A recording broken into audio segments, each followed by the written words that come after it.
Uh, it's time for me to get a little personal with y'all in YouTube world, or everybody in the cyber world, I should say. My name is Bradley. You know, I'm from Hempstead, New York. That's in Nassau County, New York. Y'all could probably do a Google search and see what that's all about. But I just want to tell y'all a little something about me. I'm 31 years old. Um, Hard worker. I'm married. Just got married last August, and just living my life or whatever. I want to talk about life and things I struggle with on a day-to-day basis. Like every day I get up is a struggle, man. Um, I have diabetes, and I'm gonna let you know that it wasn't juvenile diabetes. It wasn't diabetes caused by my eating habits and stuff like that. About 4 or 5 years ago, I was diagnosed with pancreatitis, and this is something that basically, since I've got out of the hospital, this was something that followed me throughout the rest of my life because it's a chronic illness. It's an illness that I have to deal with no matter what. So I want to let y'all know this. Prior to me having pancreatitis, I was living my life a certain way. I was in the streets. I was doing a whole bunch of stuff that I wasn't raised to do. I got both of my parents in my life, even though they wasn't together. Both of them, they were good figures for me.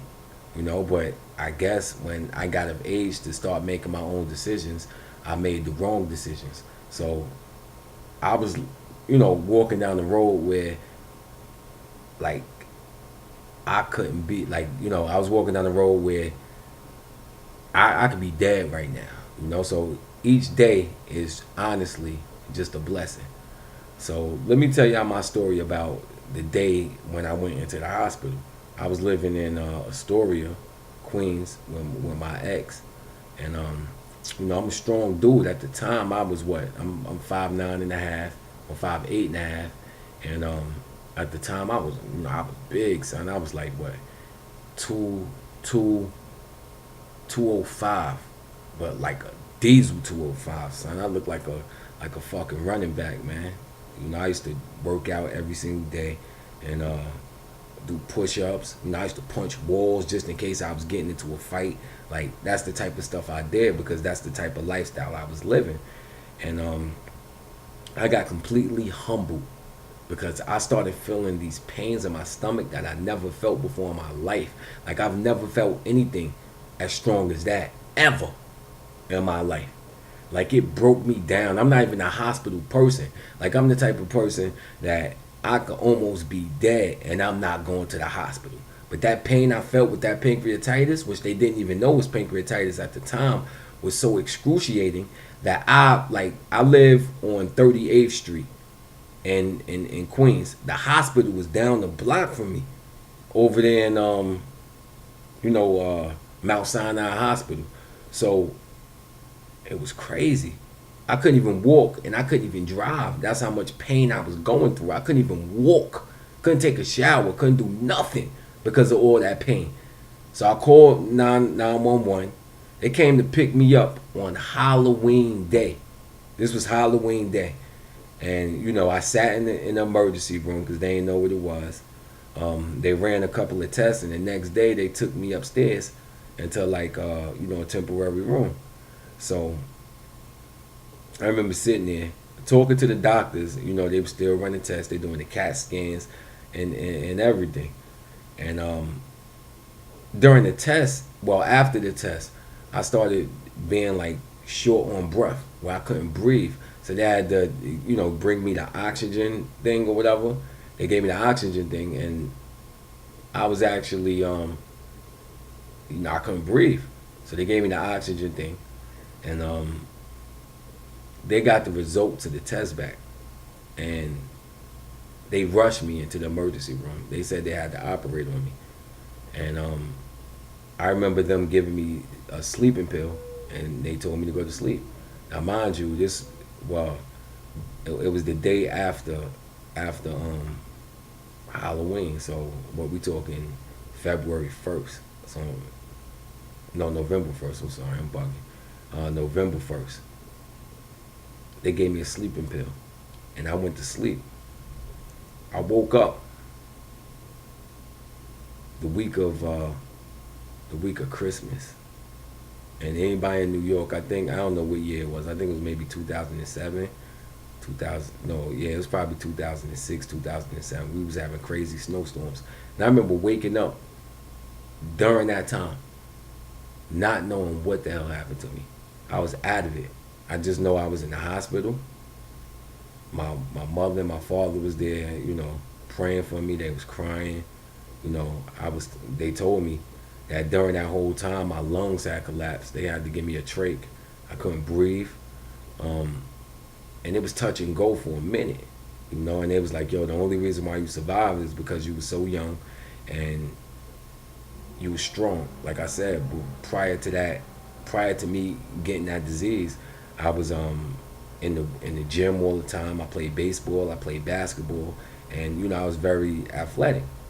Now, with your pancreas, like everything you eat, your pancreas acts upon.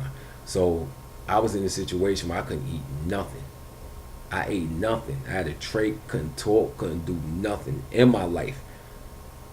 So during that time, all I could do was think. You know what I mean? All I did was think. I was highly drugged. They gave me morphine and drugs like that. And I remember when I was in my, induced coma. I was in an induced coma where, I was out for a month. I was out. And it's crazy, right? Because I'm gonna tell y'all the craziness about it. The shit was crazy because like I'm having dreams about things that's happening in real life. Like it's not happening in real life, but certain things are happening in real life. But I'm throwing my own twist on it in my dream. So it's like I remember when they put the trach on me because I couldn't breathe on my own. I remember being in the ocean, and I'm not gonna say this figure was God, but I had to prove to a higher being or the person who put me in, on the respirator that I could breathe on my own, and I wanted to prove this to that person. So I was in a big ass ocean, and the waves was coming all crazy, and I'm swimming like, yo, I could do this. I'm gonna show you I could do this, and I did show him that I could do it. And it's funny because at the same time stuff like that was happening in my dreams, I came up off that respirator. One of the most scary dreams that I did have was the fact that I felt like I was gonna die, and like my life was over. And a vampire came to me and was like, "Yo, give me your soul, and I'm gonna make you live." So I was like, you know what, I want to live. So I did do that for him. And during those dreams, I reneged on the contract. I was like, yo, this shit was wrong. I want to live, but I don't want to give my soul to you because, you're evil. And I felt that he was evil. So during my dreams, I was just running from it. Running from that person I made the deal with. So I didn't, it was crazy because all the dreams was me running from him, fighting to stay alive and fighting to keep the life that he granted me. I don't know what that has to do with anything because I don't believe in God. I don't believe in the spiritual world. The spiritual world, because that ain't me. Now, I had to teach if you don't walk, I was in the hospital for 3.5 months, and if you don't walk for 3.5 months, your leg muscles just degenerate. So, my legs used to be crazy because I used to play baseball, center fielder, batted first. I thought I was gonna go pro in baseball at one time. So, my legs was crazy, but not walking for 3 months, them shits turned on me, and my legs was like chicken legs, and I had to teach myself to walk again. I basically had to prove that I wanted to live because the doctors told me I was going to be in there for about 9 months. I came out in 3.5. After that, out of work for about 6 months.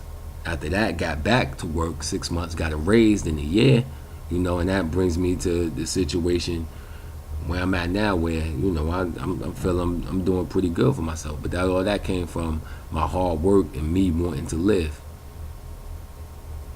That's just a little insight on where I'm coming from and who I am as a person. If anybody care, I see I ain't getting too many views, but fuck it, I do this shit for me. 103 out, man. Deuces.